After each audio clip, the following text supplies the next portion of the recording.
right. Great. Thank you so much, Tan. Nice to be here this afternoon, as Tan mentioned before, on this lovely sunny day that we are having. I think it's, oh my gosh, it's 73 degrees now here. Well, amazing. But thank you so much, you guys, for joining. As Tan said, my name's Kelly. I am the Talent Acquisition Business Partner for LCS, which is also known as Life Care Services. We are a senior living provider. Look us up online. I think it's just lcs.com. A lot of opportunities out there, and every different every different type of position, I should say, as well. So happy to be here today to talk about interviewing tips. And I'm going to go ahead. I'm going to share my screen. So give me just a second to set this up. And as Tan mentioned, please feel free at any time during the presentation to raise your hand or to unmute yourself or to type something into the chat. And I think Tan will monitor that, and she has my blessing to go ahead and interrupt me. All right, so hopefully everybody can see my screen. Tan, I'll ask you, since I think you're unmuted, if it all looks good. Yes. All right, excellent. So interviewing tips. So today, with interviewing tips, I think it's universal as opposed to if you're going to be doing a virtual interview versus in person. A lot of references today are more towards virtual, but please just kind of keep that in mind. I think now more and more we're seeing in-person interviews part of the process. So I think the future holds a lot of hybrid interview experiences. All right, moving on. Let's see. All right, here we go. So what we're going to cover today, the overview. So the interview perspective, the three parts of an interview. So there's, of course, the preparation part, the during the interview, and then after the interview, the follow-up. And we're also going to go over some interview tips and some common interview questions. So I can't really see everybody's little picture here, but I would love to just maybe see a show of hands of how everybody feels about an interview. Do you think it's a stressful process in which you're required to answer several questions by a single person, a group of people, kind of more of an interrogation? Or do you really think of an interview as more of a conversation, exchanging information between an employer and yourself to really determine the best possible match and fit for a position? So again, I can't really see that much. I can see a little bit, but would love to know how many people feel kind of in the number one bucket of interviews when you're thinking about an interview. You guys want to do your little fun little hand? Kelly, I went ahead and asked them to type 1 or 2 in the chat. Okay, perfect. That way you'll be able to see instead of the hand raising. Hopefully that helps. Oh yeah. Thank you guys. Thank you. Yeah. And I'm seeing someone said I feel both, and I see someone said 2. Okay. Someone said 1. So I'm seeing a mix. Okay, excellent. Yeah, I was going to say put 2 if you feel obviously more connected to 2. So that's excellent. Thank you guys. So an interview, the best, I guess, answer, and this is just, this is obviously very subjective how you're going to feel, but we really want people to feel that it's more of a conversation.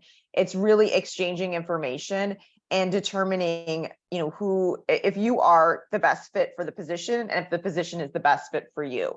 Because you have to remember, you're being interviewed for a specific job, but you are also interviewing the employer as well. So I really want people to start going in thinking the mindset of, I'm not just being interviewed, but I am also interviewing because I want to make the best decision possible for my future, for my career. So if you go in thinking of it a little bit differently, that it's kind of a 50-50 equal decision and interview process, hopefully you'll feel a little bit more relaxed. So hopefully by the end of the presentation, everybody will be in bucket number 2. So preparing for the interview, 3 parts of the interview. I should step back. Obviously preparing for the interview, actually conducting the interview, being a part of the interview, and then the follow-up. So we will first talk about preparation. So first of all, you obviously have to know the logistics, right? And again, if you're interviewing in person, you of course want to know the location, directions, Google map it, make sure, do a run through if you have to on another day to make sure you know where you're going. If you're doing a virtual interview, which many are now, you definitely want to know what type of platform you'll be using. And you'll want to practice using that ahead of time. Just now trying to get into this Zoom call, and I use Zoom. I don't use Zoom every day. I use Teams. But I had some issues, and I was Tan, like 5-10 minutes late, about 5 minutes late. So we don't want that to happen to you, right? On we had, I was supposed to be on at 3:15, not 3:30.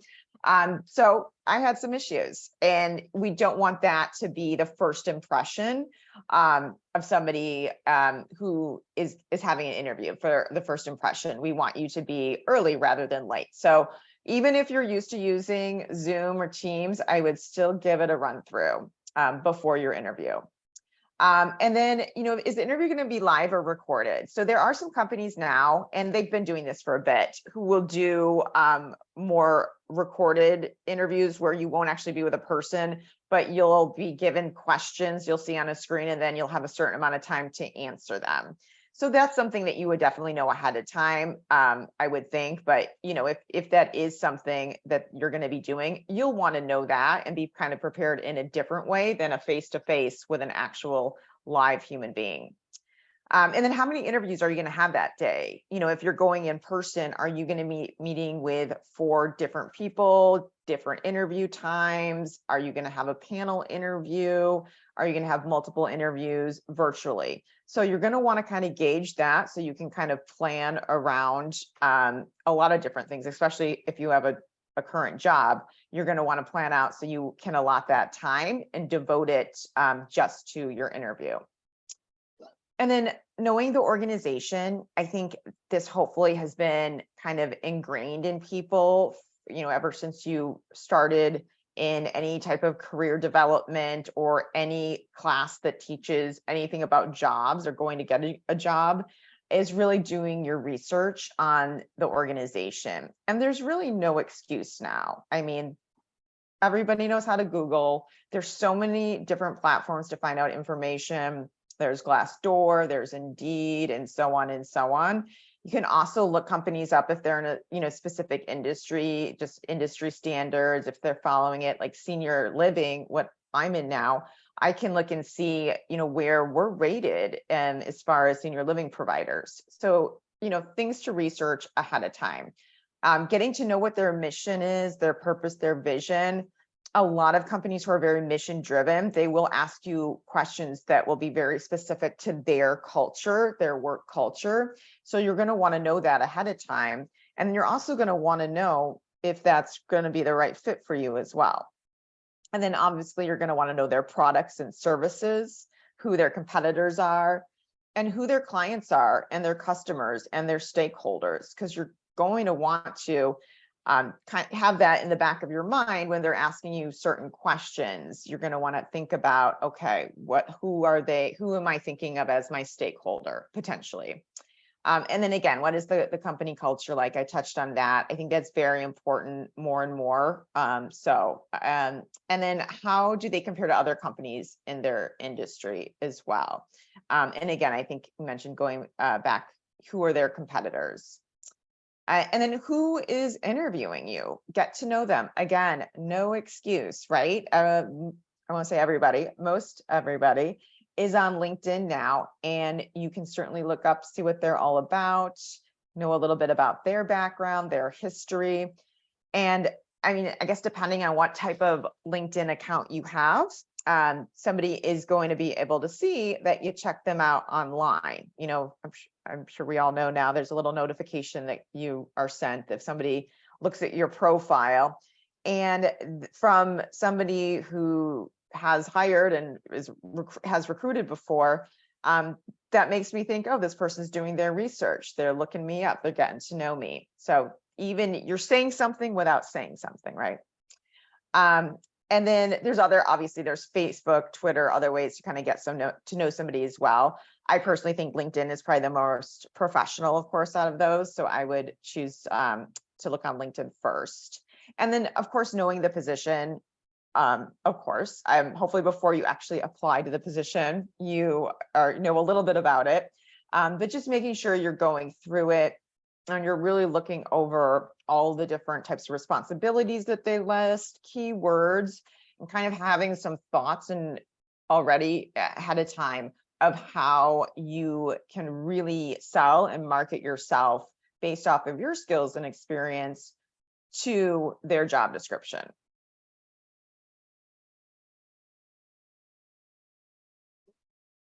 All right. Oh, so tech check. So this is something I should have done today. Making sure your phone, computer, whatever kind of device that you are going to be using is, of course, working properly. Again, checking the link to the Zoom or the Teams meeting ahead of time, doing a test run with a friend or family member, make sure it works, so you can actually, especially, and I'm assuming you have the Teams or Zoom on your platform or device, I'm sorry, already, you can set up a little, fake meeting with somebody just to make sure that visual, audio, everything is up and running as it should be. And then removing any distracting items in your background. You can also blur out the background or use a virtual background. I did not do that today, so you all get to see my lovely blinds. Again, I'm not a regular Zoom user. I'm a Teams user, and I do have a more professional looking Teams background that automatically pulls up. So apologies for that. I'm just waiting for one of my cats to come in here too. So to be determined. And then choose a quiet place with no interruptions, sorry. Obviously we don't want to be, outside in the middle of a park with kids and noises all over the place. We want to be in a quiet environment where we, can have as much control over as possible. Obviously things happen, but we just really want to try and, have everything working against us and no distractions.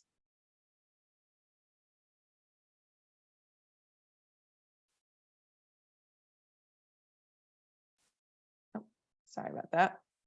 And then check for proper lighting and camera positioning too, as well. Very important. I know there was an interview I did years ago, a virtual interview, and I was in our second room, guest room, and the light was just blinding coming in from the window. And I no matter what angle I was in, it just did not work. It was terrible. But if I had prepared and actually been in that room before with, doing a little fake run through, I would have known that that was probably not going to be the best room at that time to actually do an interview in. So just think about that as well. So choose a space with good balance, natural light.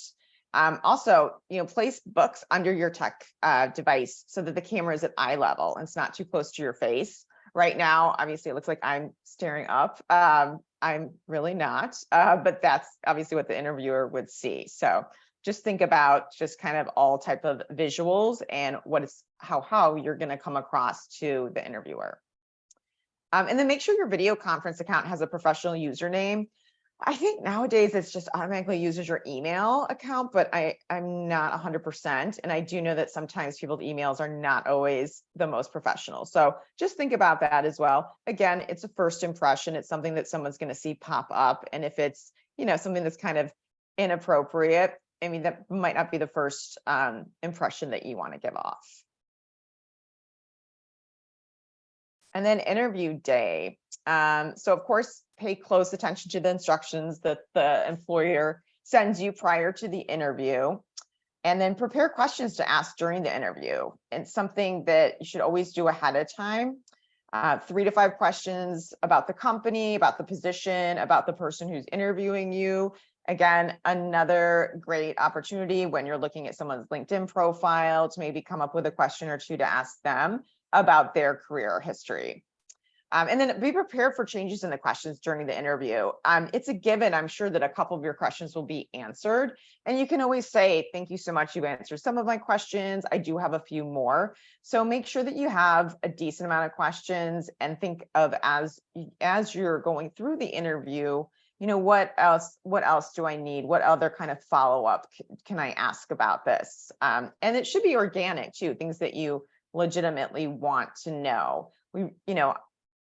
It is always good to have some questions, of course, some pocket questions, but having ones that are really unique to your conversation that you've had is also, I think, shows a lot, shows that you're listening, and it shows that you're interested. And then dress to impress, of course. Obviously, when you're in person, that goes without saying, you're going to dress professionally. When you're interviewing virtually, though, too, I think it just gives you a certain kind of energy when you are more dressed up, just a little more confidence. And I think it just comes across, people just come across a little differently, more professionally when you're dressed more professionally. Wow, imagine that. So my advice is, even though somebody might not see you from the waist down, pretend like you are in an in-person interview.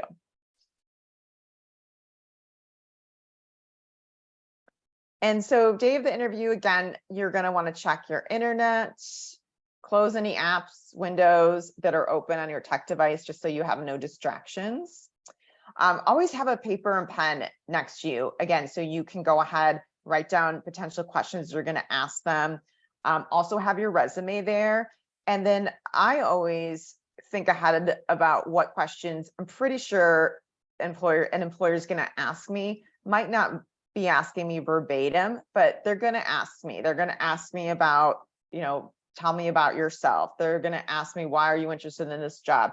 What are some major accomplishments in your career? There's certain things they're going to ask me. Again, maybe not exactly the way I'm thinking they are, but they're going to be asked. So I always have little paragraphs down that I'm prepared to talk about, because the worst thing in the world is when somebody asks you a question about an accomplishment or something where you really have an opportunity to shine and just brag about yourself and sell yourself, and it just completely slips your mind because you're in the moment and you might be nervous and you just might not be thinking that might not be top of mind.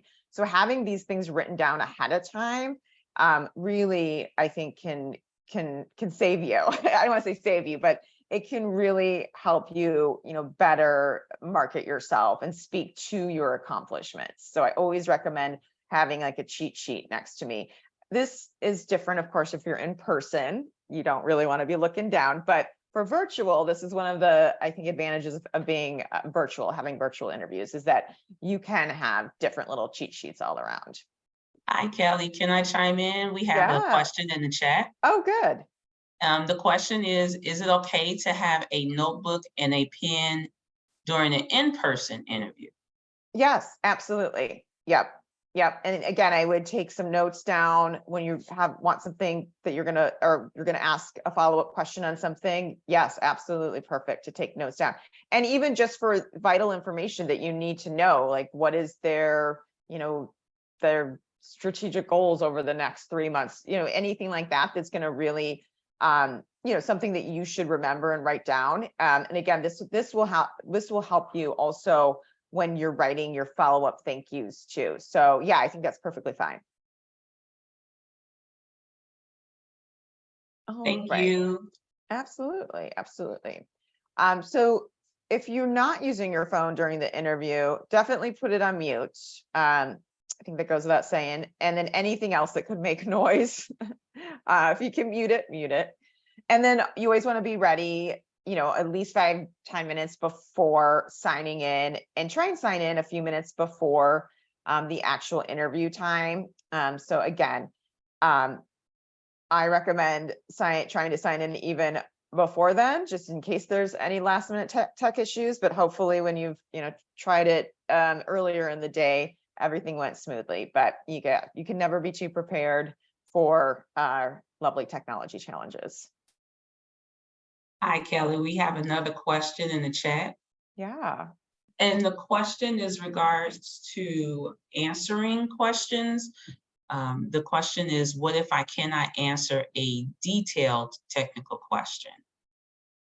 So if it's a detailed technical question, I would recommend just being honest and transparent and just say, right now, this is kind of, if there's information around that, that's great to share, but just saying like, this is not something that I've touched on. I'm really interested in learning more about it. Or if you need more clarity around the question, if maybe they could be, maybe more specific or share a little bit more insight into what they're looking for. That's what I would recommend. But I mean, I think being honest, transparent is going to help you over trying to make something up, because not everybody knows everything. And especially depending on where you are in your career. And I don't know where everybody is here, but if you're in school, if you're just graduated, you're not going to be the master of everything, right? And you shouldn't be. That's impossible.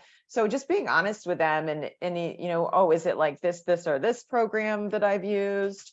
I think is the best policy. Honesty is the best policy, and transparency. I hope that helps. The participant who asked the question has a follow-up. Sure. And the follow-up response was, can I say, I believe I can catch up very quickly and be productive? So would that be a good response to include in the question? Oh yeah, absolutely. Mm-hmm. Yeah, absolutely. Showing enthusiasm and that you are definitely willing to kind of bridge that learning curve, I think is very attractive to employers. They want people who want to learn. So yeah, I think that's absolutely fine. Thanks, Kelly.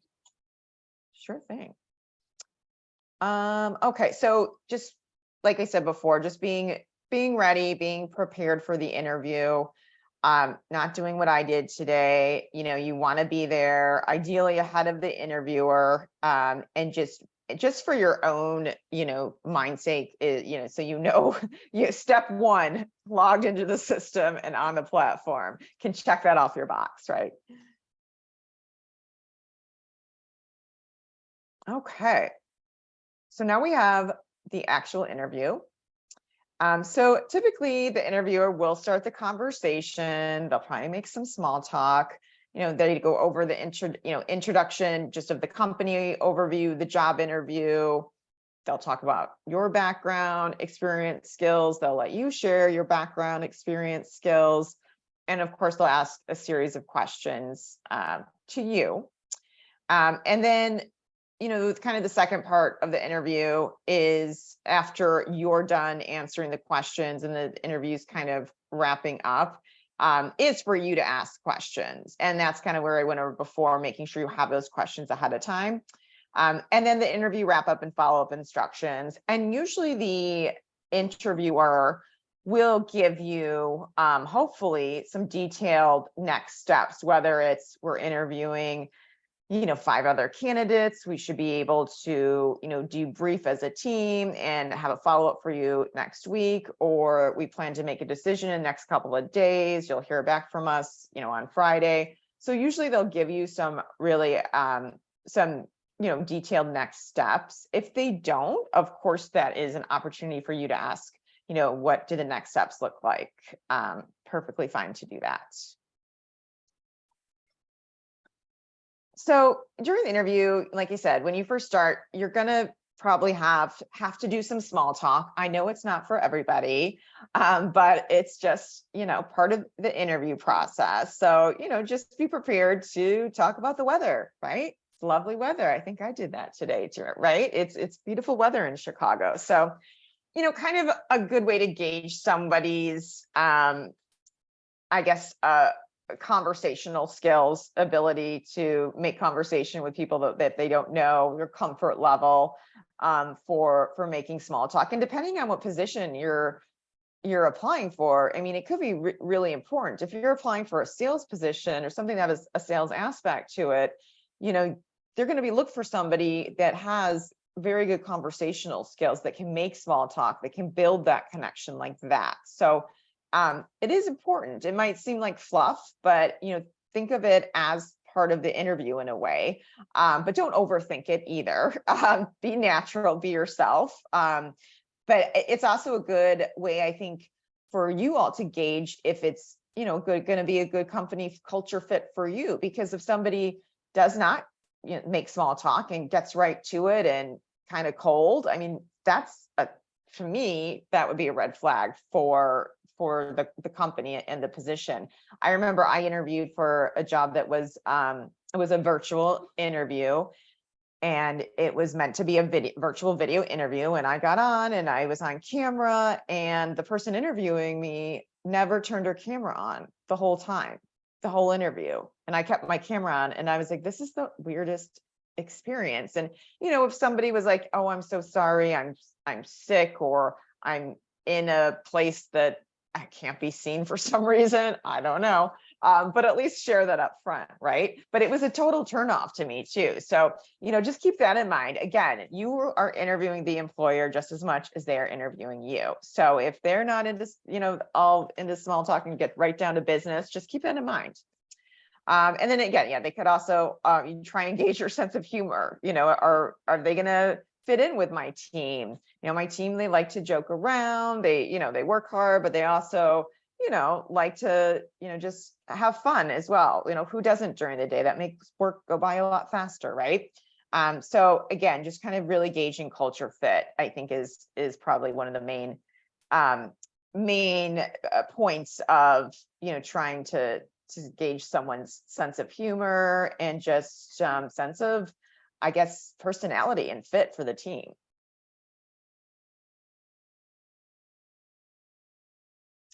And body language. So this can be hard virtually because I think a lot of us who are used to being virtual now for how many years, don't necessarily think about how you might look or come across to somebody else. So, really, again, just pretending that you are at an in-person interview, sitting up straight, making eye contact as best you can through a camera. Smiling, of course, and just really trying to engage as you would in an in-person interview. And then again, having that confidence, I think that also goes back to the dress part as well. Dressing like you're going to an interview, an in-person interview. Again, I think that conveys more confidence.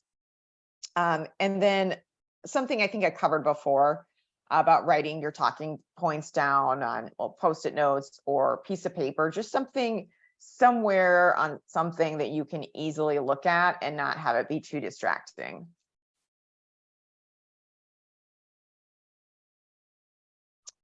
So a couple other things to make sure that while you're before the interview, for the interview, is obviously knowing your resume. So you're going to have that out, of course, I'm sure, for a virtual interview, but making sure you look over it ahead of time. And again, pulling out really those major accomplishments from each of your positions, or, for school, if you worked on different projects that are applicable, or an internship, and just making sure you really know how what you've done can apply to the position that you're applying for. And then knowing your skill set, of course, your strengths, your weaknesses, and your goals, of course, because no one else is going to know what your goals are. So really having a clear idea of what you're looking for in, maybe the next year or two, or maybe the next 5 to 10 years. Everybody's different. Not everybody has a 10-year plan, but kind of at least being able to share what you're looking for in the immediate future. And of course, giving examples of your achievements, and this could be projects you've completed in school as well. And then being able to identify and really talk to what you know and what you can do. And this could take practice. This is really where your career services, where TAN comes into play, is really being able to do those mock interviews and just have those conversations before you get in front of the employer to really help you talk and speak to your accomplishments, what you've done, how to articulate it so it makes sense. Because a lot of times, people are all over the place. I did this, I did this, I did this, but how do you kind of tie it together, wrap it up in a pretty bow, and talk about it in a way that comes across as professional and also, relative to the position. And providing specific examples. Of course, employers always want specific examples of things that you've done.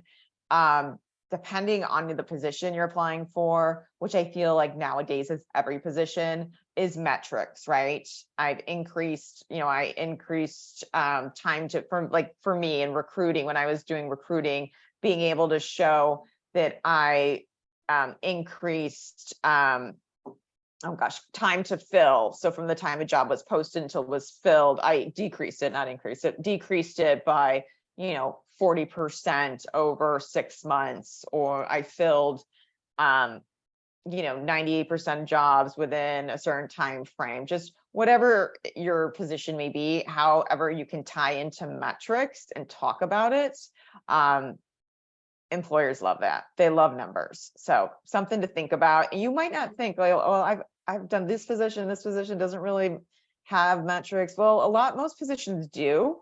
So just really kind of diving in deep and thinking, I worked at the Gap as a salesperson, did I increase sales over a certain time period? Did I upsell people when I was working as a waitress? And, things, you can be creative. But employers love numbers. They love metrics. Kelly, we have a few questions that came into the chat. Yeah, go for it. Okay, so you talked earlier about asking for the candidate to make sure they have questions prepared, and asking about culture. And then a question came up around that time where you said, the question in the chat says, what if they ask you if I can work, meaning the person in the chat, if that person can work long hours or 7 days a week? Sorry. I would say no, I'm not my job. I'm sorry, Tan, I didn't interrupt you. No, you're fine. You're fine. I mean, they're literally telling you what kind of job it's going to be, right? They are giving it to you on a platter. There is no, maybe I'm going to be working long hours. I mean, you know what you're getting. So, I mean, that's up to you. Are you going to work for Goldman Sachs and going to be making $500,000 a year, or are you not? And is it going to be worth it, even if that is the case? So I think it really just depends on you. And where do you see yourself? Is this a stepping stone to something else?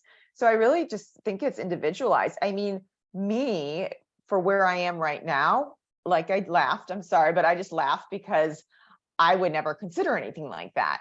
20 years ago, I did it. So again, I think it depends on what you're willing to withstand and what are the benefits versus, what is going to be taken away from you. It's not the word I was looking for. But yeah, I think it's all individualized. There's some jobs, absolutely, it's going to be worth it, right? If you're working for, like, as a reporter or, something else that really is 24/7, absolutely. If that's your passion, go for it. But again, I think it's actually, it's a blessing that they would be sharing that with you, because you have the information and of what type of position it's going to, what it's going to require of you. Sorry, I think I went off on a tangent on that one, so sorry about that. No, you're fine. You're fine. So earlier you were giving tips about being engaged virtually during the interview, and the eye contact, and making sure that you are looking engaged in the conversation. The question came up from the chat. It says, should I keep smiling all the time or be more serious? No, I think you should just be natural, just how you would for an in-person interview. I think, and I think I get what they're saying, what they're probably picturing. Yeah, I mean, you can always have just like, and I won't put my camera back on, but a nice little, kind of half smile as they're talking. I think that's fine. But I think also, if it's something you're, more focused and interested in, looking more serious is fine as well. So I think just be natural, but just be aware that even though somebody's not right in front of you physically in flesh, that they are still there. So just being aware that you're not kind of zoning out or looking to the side or maybe check an email. That's why I think you should just, get all distractions, close them, get them out of the way. But yeah, just, trying to have a pleasant standing face is completely fine, but I don't think you have to hold like a perma smile the whole, 45 minutes or whatever it is. So just try and be natural, but be aware that there is somebody who is on the other side looking at you.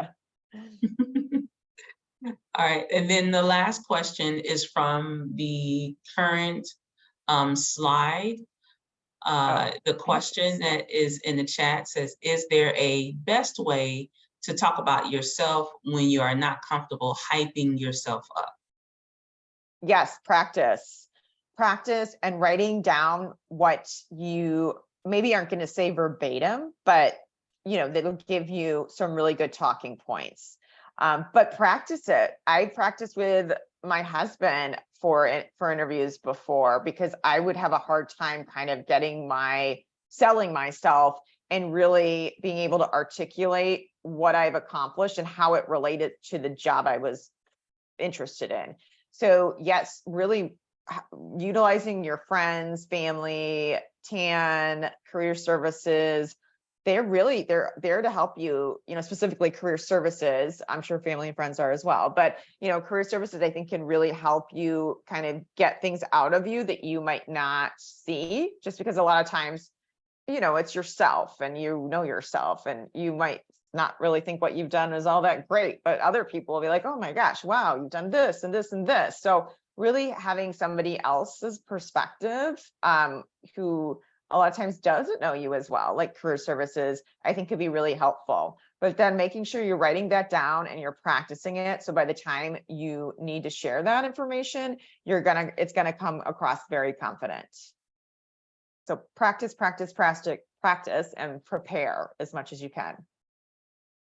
Thanks, Kelly. Those are all the questions in the chat right now. Okay, excellent. And I think we covered this one. Oh, I stand corrected. Another one just came in. Sure. This is great. The question in the chat says, I feel my biggest challenge is I will get nervous and ramble for a while and then forget what I was saying. What advice would you give to keep someone's mind on track when talking about yourself or themselves?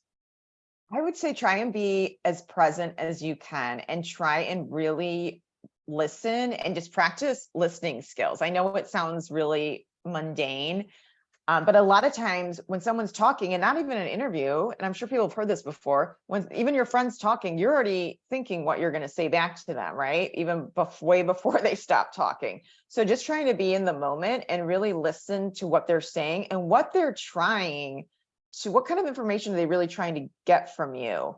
And then, you don't have to immediately, when someone stops talking and asks you a question, you don't have to immediately start launching into, your answer. You can give it a second or two. And I always find when I've interviewed candidates that I like that people take a little pause, because that means that they're really taking it serious and thinking about how they're going to answer the question. So I think, listening, which again sounds very basic, but a lot of people just don't do it. Listening and then really taking that time, that a couple pauses to go ahead and formulate what you're going to say. And again, I think a lot of times what people are going to ask you. So it goes back to the preparing and the practicing and having what you're going to say written down, or talking points at least, and just really trying to keep yourself on track. And sometimes you have to cut yourself off. You just do, like I probably have to do right now. Sorry, but there's times where you probably might even say, oh, you know what, I'm so sorry, I think I went a little too far into this.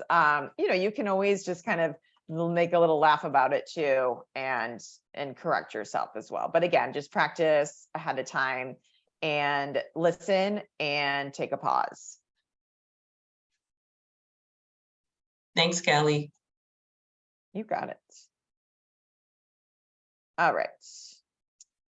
So some things to remember during the interview. Let the interviewer initiate and control the conversation. Please do that, and please don't interrupt the interviewer. I'm actually helping one of my communities with a couple positions they're hiring for, and today I was interviewing a marketing manager, and she literally interrupted me. I counted, I think, 10 times. And I'm a patient person. I really am. But that turned me off. And there was she was very aggressive, and I won't go into that, but there were some other issues that I felt that she wasn't going to be a fit. But that was the first impression I had of her, was her constant interrupting. And it might have been more than 10 times. So please, as much as you get excited and you want to talk, just kind of, reel it in a little bit and just let the interviewer finish their thought. And then listen carefully to the entire question. Like I said before, so many times we're just thinking exactly how we're going to respond, that we're not listening to the entire question. And there's been times where I've done that, and then they're, want me to continue on, and I completely draw a blank because I wasn't listening to the rest of their question. So just, trying as much as you can to be in the moment. And again, practice those listening skills.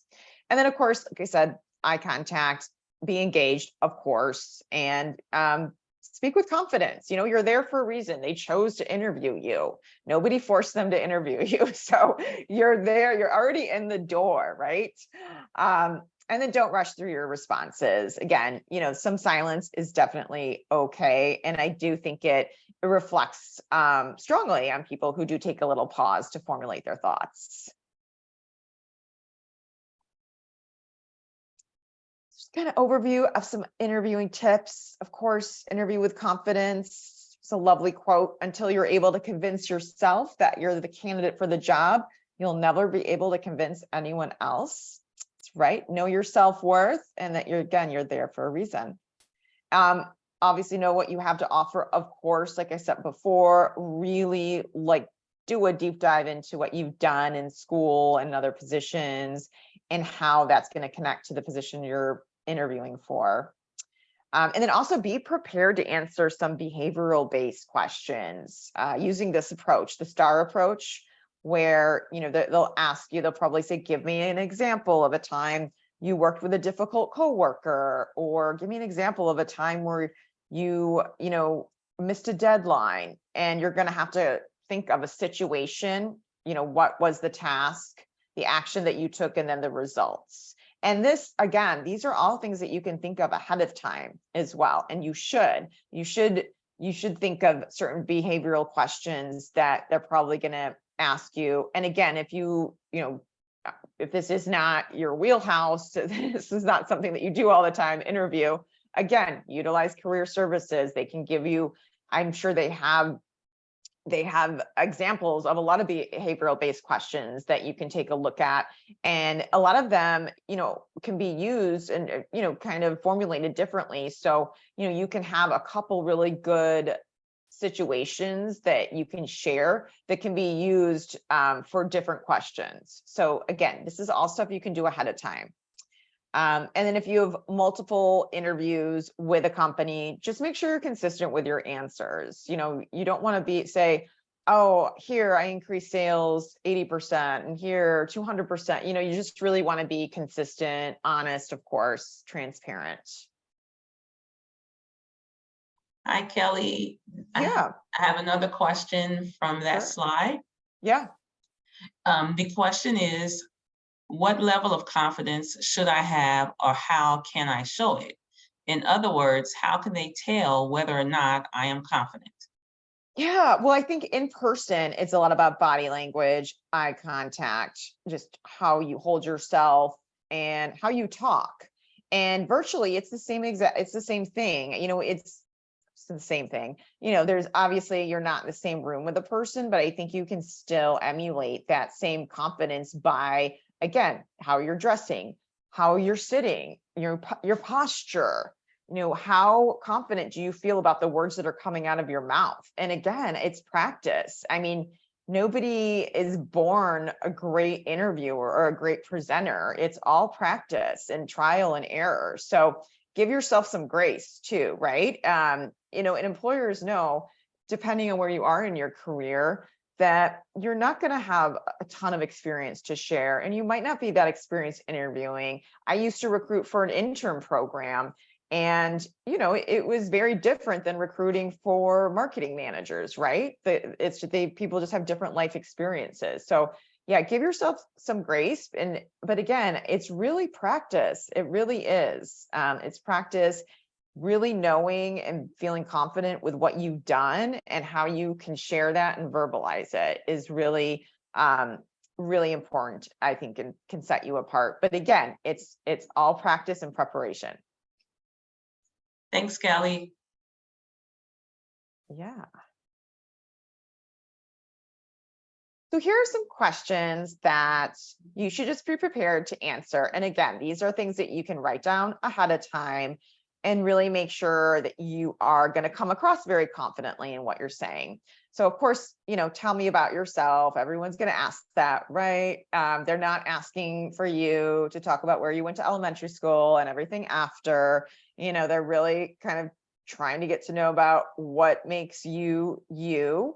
And also, and I should put this in here too, really sharing too about, some highlights of your career as well, or like, how did you get into this major? What made you want to pursue this type of position? How did you lead up to being here? And then they'll ask you, what do you know about this company, this position? And then of course, what are they looking for? Have you done your research? And then why do you want to work here? Really, I think looking for a lot of times that culture fit here. Are they wanting just a job to have a job, or have they really looked into our company's culture? Do they kind of know what we're all about? Really, are they going to be a fit here? And again, this also goes back to doing your research, because you're going to find out about company's culture on, Indeed, Glassdoor, other platforms as well. So did you take the time to actually learn what we're all about? And then your strengths or weaknesses, which I know nobody likes this question, but try and be as honest as possible. Weaknesses, I don't even know. And people do ask this in different ways. They might not come out and say, what's your greatest weakness? But really thinking about something that you can work on, that you do need to work on, but obviously something that is very, it's not, I should say, going to be like a detriment to a skill that you don't have. That's going to be a detriment to this, you not getting this job, right? So, if you're somebody who, needs to brush up on your Excel skills, and this job really isn't super heavy Excel, something along those lines. So, keep it real, but excuse me, but also, you don't want to, share something that's maybe too personal or too, detrimental. And then with your strengths, of course, think of those ahead of time too, because I feel like that question can catch people off guard as well. And that's definitely something. And weaknesses, of course, both of these questions, again, you should have the answers to before you interview.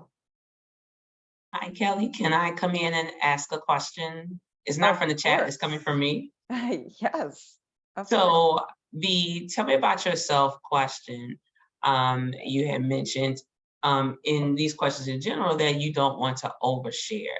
Can you share an experience when you sat in or you've learned about someone who went through an interview and they did some oversharing in the tell me about yourself question?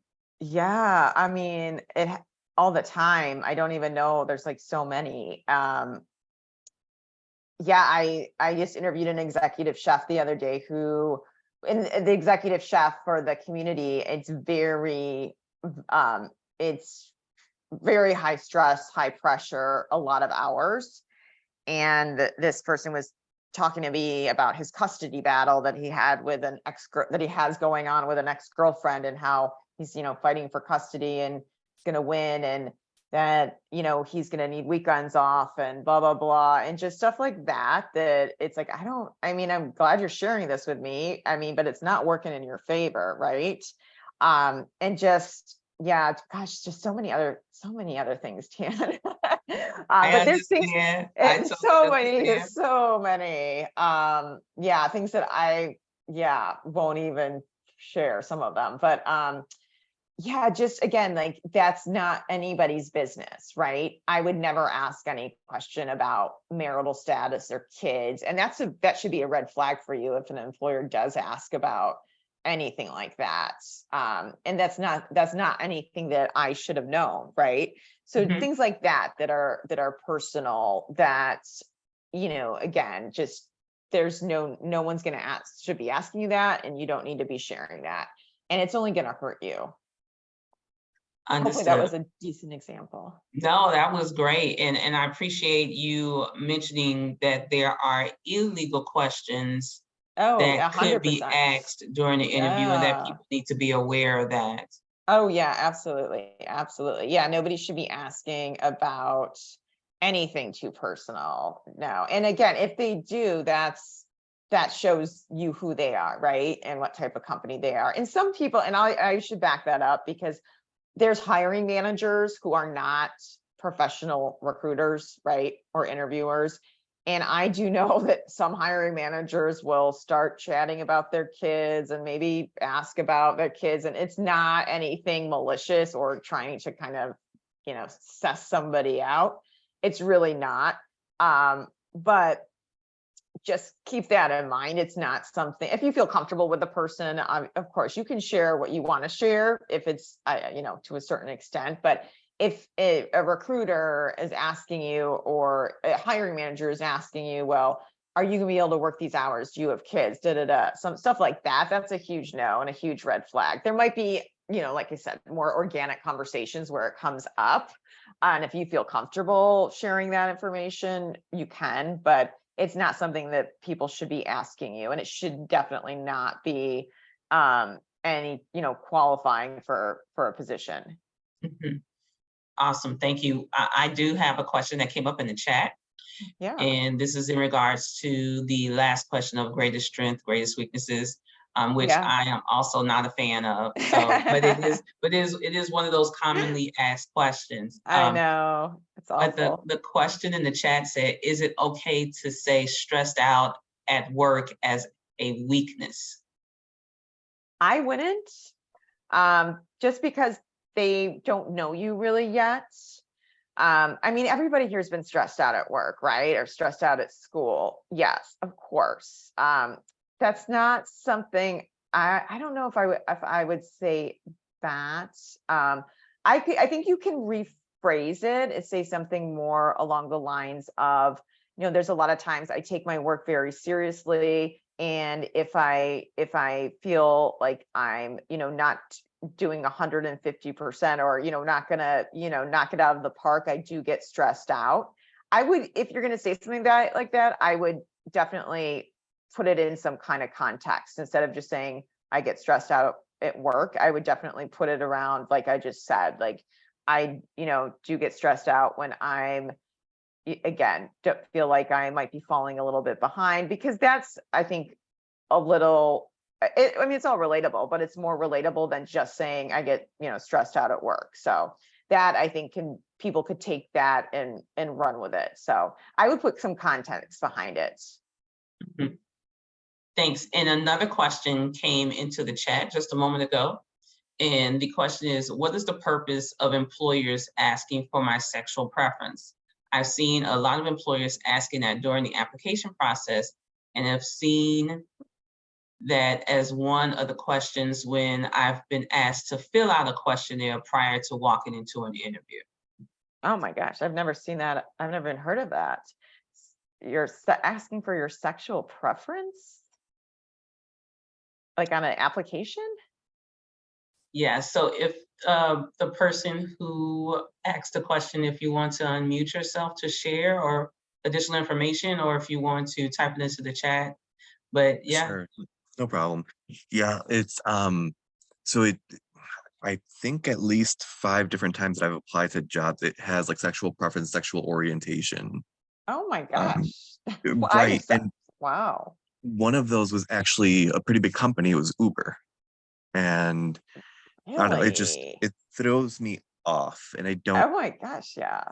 I don't even Yeah. want to apply because of it. No, I wouldn't either. I'm shocked. Uber. That's like, wow.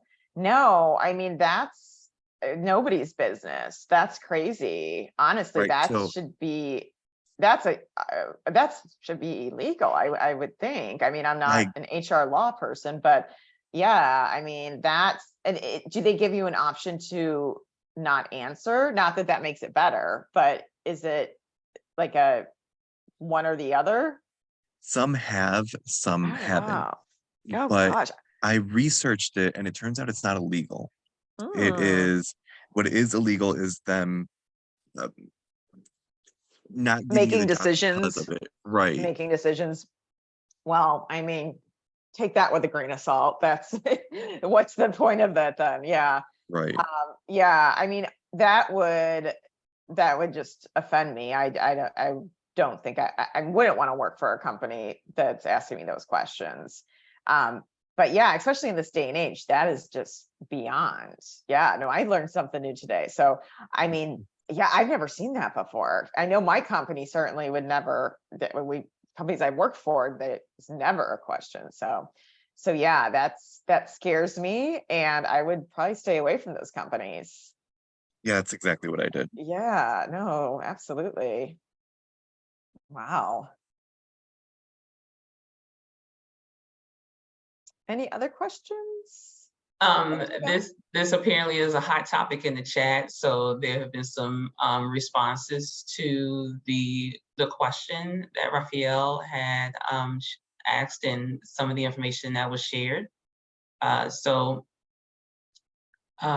yeah, those are just some responses to the chat. So for Oh, example, one was saying, I guess they asked a question in applications for demographic purposes or demographics or ESG goals. And then another person said, I wonder if they're asking so they can provide services and support to LGBT persons. And then another one said, I would think that something like an LGBTQ advocacy org would want members of their community to be a part of their work, but otherwise that is super strange. yeah. Yeah, no, agree. I mean, I guess it could depend on the specific company and position, but still that just kind of bothers me as in general that that would be okay to ask. So yeah, I am surprised right there with everyone else.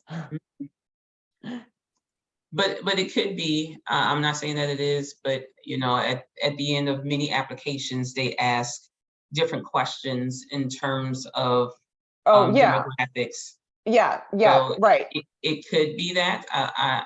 It doesn't Maybe, sound like it is, yeah. but I mean, if this is new, I mean, I haven't applied for a job in a bit. So, I mean, I don't know. Because I definitely know what you're talking about for the demographics and like, Mhm, are you military, all that good, that stuff. Yeah, that's correct. been in place forever. But I've never, ever come across anything regarding sexual orientation. I would be, yeah, I would remember that for sure. So I don't know if it's just like some one-off companies. I mean, obviously Uber's not a one-off, but I think I've applied there and I don't remember that. Mhm. But that was a long, long time ago.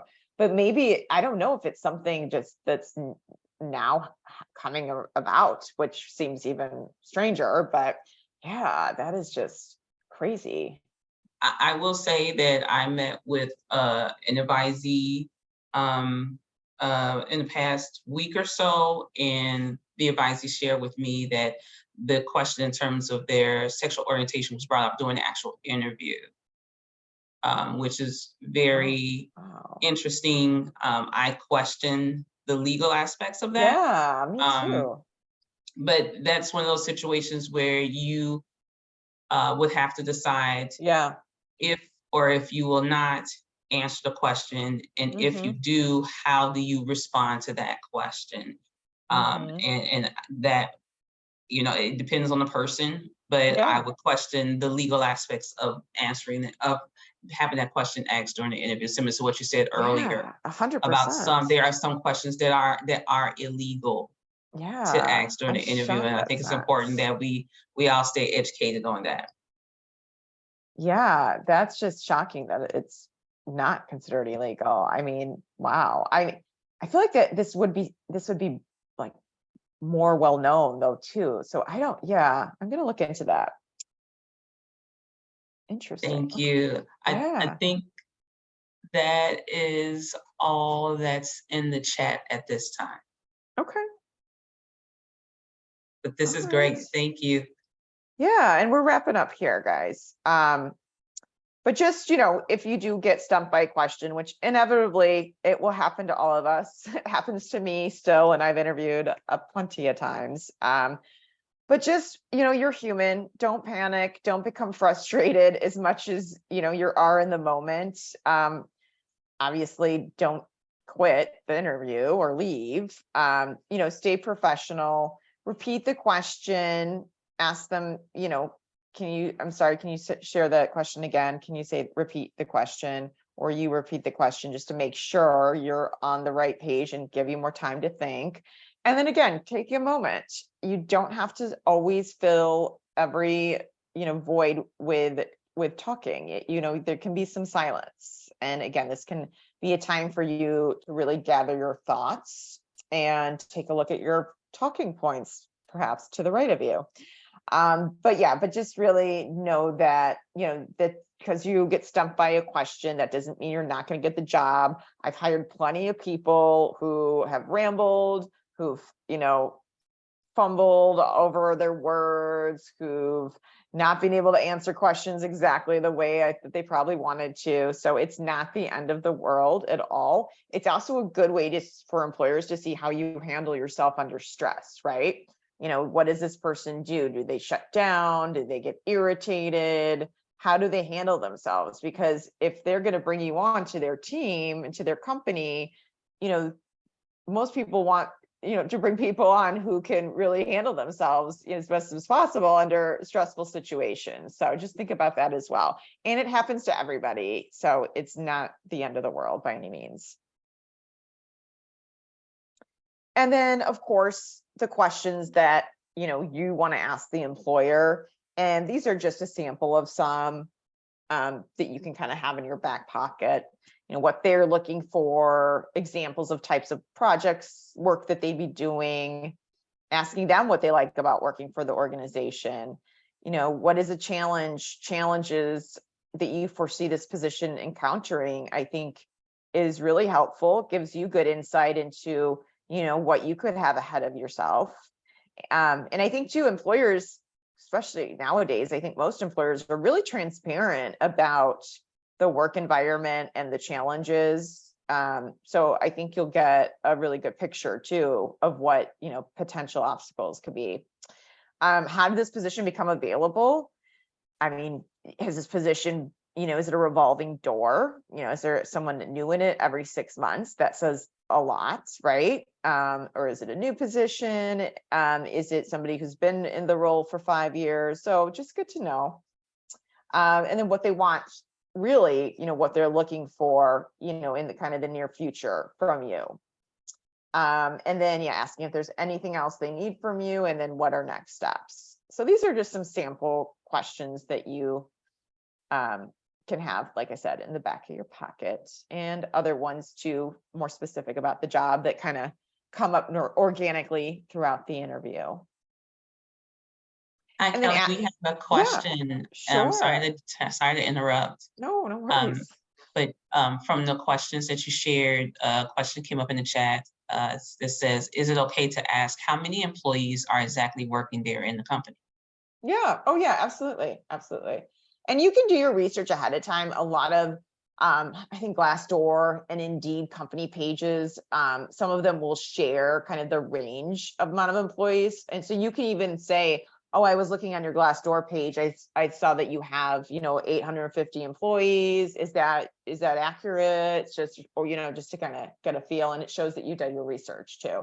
But yeah, that's 100% fine to ask. And also, asking about what the team looks like too. Who, if you don't already know, which you should maybe know who this position is going to report to, asking about that, and just asking about, what the team, what the department looks like as well, I think is really kind of helpful to give you a better picture of the company and, what obviously your, department would look like.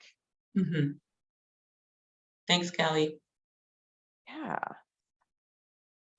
All right. And so after the interview, follow up, send a thank you email to each individual interviewer. I know sometimes it's hard to get people's information, but something also to think about before you leave an in-person interview, if they have a business card, or a lot of times, you'll see people's emails just on conversations, back and forth, or, if you're doing a virtual interview, if you don't know virtual interviews, you can always ask them to put their email in the chat box if you don't know it. But you do want to do that, the sooner the better. And then this is also, it's an opportunity, I think, to really kind of share some of your key takeaways or highlights from the interview, and really share that you were listening, and share what you're excited about, what excited you about this interview, what makes you more, passionate about getting this job. A really good time to write a nice little blurb about, how, again, you're going to add value to their team. And also, if there's something that you forgot to mention, or if you did stumble upon a question and you kind of want to, share more information on that, more insight, great opportunity to do that. And then, if you don't hear back from them by, the kind of the timeline that they gave you, certainly fine to send a follow-up. I recommend just emailing them, just to send a follow-up to say, I'm just really interested, just checking in, want to see if you need anything else from me, something light and simple as a follow-up. And just some things to always remember: be yourself, of course. After the interview, really think through the interview experience, and really try and do like a little debrief with yourself of what worked well. Oh, sorry, I can't be talking more. What were some of the things that I think really kind of went impressed the interviewer, or things that made me stand out that I shared, and what are some things that I need to work on? What are some questions that maybe I did get stumped on that for next interview I'll be able to be a little bit more prepared. So just kind of look back as a learning experience, and then things that you can take away from that's going to make your next interview even stronger. And then, of course, stay positive, right? I mean, people, can go through a lot of interviews to get to that one, right fit. So it's, it's kind of the, I guess, candidate experience, just the job seeker experience. It's part of it, is getting rejections. And don't, let that kind of damper your confidence, because everybody's been rejected. Everybody will be rejected. It's okay. Just try and stay positive as possible, but and don't let things get you down. You will find that fit. Sometimes it takes a little bit longer, but it will happen. So stay positive. I agree. We do have a question in the chat. Sure. About the follow-up. Yeah. The question is, when should the candidate write a follow-up email if they didn't respond after the interview? Yeah, no, that's great. So if the interviewer gives you like a time frame, say that we'll follow up with you within the next week, I would wait to maybe right after that, whatever that day is, and then I would shoot them a follow-up, or maybe even closer to when it's getting towards that time frame. I would definitely give them, of course, a few days. If they say, we're doing more interviews, it's going to take 3 weeks, I would maybe towards the end of that third week, if you haven't heard from them, it's the end of the second week, beginning of the third week, just kind of shoot them an email to say, hey, I'm still really interested. Just kind of want to see where you guys are at in the process. So you really want to go somewhat off of the time frame that they give you. But then, you can kind of jump the gun a little bit, but you just don't want to be that person that's, calling or emailing 24/7, which I don't think people really do anymore. So yeah, I would just kind of let them, kind of go off of what their time frame is, and then maybe step it up just a little bit more. Thanks, Kelly. You're welcome. And I think that wraps up then. And I know, Tian, you're going to send the deck out too, right? Yes. Okay. So this That is correct. information will all be on the PowerPoint that Tian will send to you. Some great resources. Any final questions? You guys have been great. Thanks for all the engagement.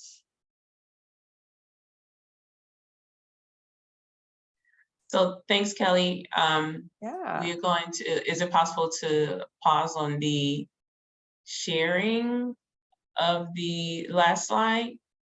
And then we are going to, let me go into gallery mode. But we do have some additional questions or comments in the chat. And let's go back to the illegal questions. Yeah.